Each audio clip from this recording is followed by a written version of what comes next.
Assalamualaikum warahmatullahi wabarakatuh, teman-teman. Para bunda, insya Allah hari ini Fatimah mau belajar mendengarkan cerita. Dari dulu, semuanya mana? Nah, buku apa, Dek? Kisah-kisah teladan dalam Al-Quran. Gimana bukunya?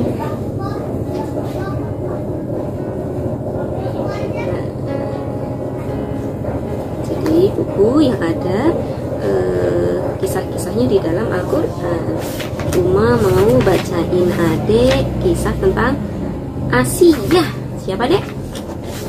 Asiyah. Ini Asiyah. Kisah-kisah teladan dalam Al-Quran. Asiyah penghuni surga. Namanya Asiyah binti Muzahim, istri dari Raja Fir'aun yang zalim. Raja Fir'aun ini Asiyahnya ini zalim, yang mengaku Tuhan, mengajak untuk menyembah dirinya, bukan menyembah Allah, padahal kan menyembah hanya kepada Allah saja. Nah, Asiyah ini dipaksa menikah dengan sang raja. Terus ini pelayannya. Jadi kalau mau makan, kalau mau makan, mau minum diambilkan. Ini juga pelayannya. Ini pelayan raja. Ini pelayan ratunya Asiyah. Nah, terus Asiyah itu menjadi ratu Mesir. Hidupnya sangat mewah. Namun sebenarnya Asiyah itu tidak tertarik dengan semua itu. Asiyah itu sebenarnya qanaah. Nah, suatu hari Asiyah itu sedang berada di taman istana. Jadi istana itu punya taman, Dek. Nah, ini tamannya.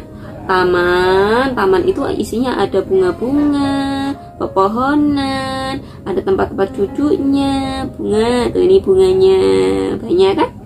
Nah, tiba-tiba pelayannya datang membawa peti kecil. Ini petinya, ya kan?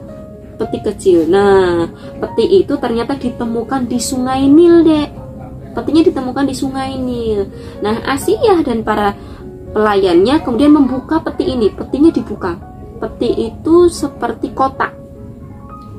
Nah, di dalamnya ternyata ketika dibuka, Asiyah sama pelayannya kaget. Gimana kagetnya? Ya kan?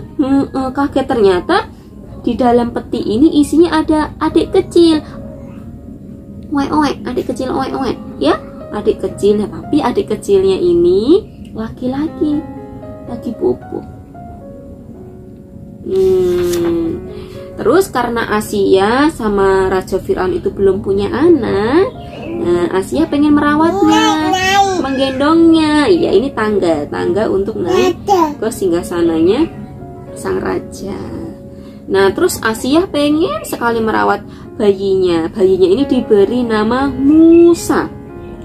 Digendong sama Asiyah menghadap kepada Raja Fir'aun. Nah, dengan berat hati Raja Fir'aun mengizinkan Asiyah untuk merawat Nabi Musa. Terus kemudian Musa ini, si bayi kecil ini, kemudian dicarikan ibu susuan.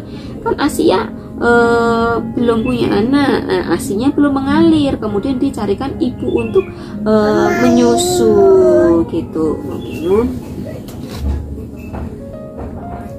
Bismillahirrahmanirrahim.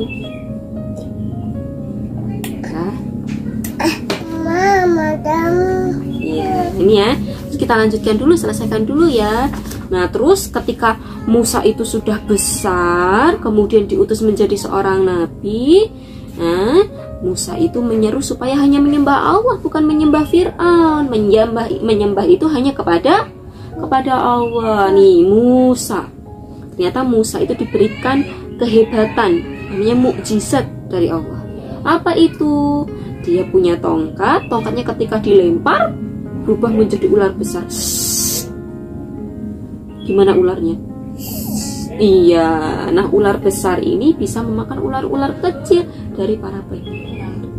Nah, ini kisahnya Musa sama Asiyah. Terus bagaimana dengan Asiyah? Asiyah lebih percaya dengan Musa, yaitu mengikuti dakwahnya Musa, mengakui bahwa Allah itu Tuhannya, satu-satunya Tuhan yang harus disembah. Kemudian Fir'aun marah, nggak suka. Kemudian Asia itu disiksa, ditali tangannya tuh, begitu ditali begitu. Gitu. Nah, karena disiksa, kemudian Asia berdoa kepada Allah. Gimana kalau berdoa di tangannya, Dek? Nah, berdoa kepada Allah agar dibuatkan rumah atau istana. Allah pun mengabulkannya. Ini istananya, rumahnya Asia. Bagus sekali. Akhirnya Allah mencabut nyawa Asia, wafat dalam keadaan beriman. Kemudian sebuah istana di surga telah menantinya. Istana yang bagus sekali. Sudah selesai. Nah, pelajaran apa yang bisa diambil? Teman-teman, Allah selalu memudahkan hambanya yang beriman dan taat. Jadi kalau kita senang sholat, senang ngaji Quran, senang belajar, maka akan dibantu sama Allah, urusannya dimudahkan. Jadi jangan lupa untuk sholat 5 waktu, berdoa kepada Allah. Misalnya adik pengen apa? Ya Allah pengen susu kotak. Mintanya sama siapa? Allah. Ya Allah, adik pengen susu kotak, berdoa sama Allah. Atau adik nih tangannya lagi sakit nih. Nih, misalnya tangannya sakit ya kan? Nah, berdoa sama Allah. Ya Allah, sembuhkan tangan adik gitu ya. Nah, seperti Asia yang diringankan cobaannya oleh Allah karena tidak lupa berdoa kepada Allah. Nah, ini kisah Asia, ya, kisah-kisah teladan dalam Al-Quran. Asia sang penghuni surga. Adik mau masuk surga? Mau. Iya. Nah, insya Allah itu cerita sore hari ini bersama adik Fatimah Hamilatul Quran. Mau baca cerita lagi? Mau? Adik suka dibacain buku cerita? Iya. Mau yang mana? Lanjut lagi ya. Oh, ini kisahnya Nabi Khidir, guru Nabi Musa.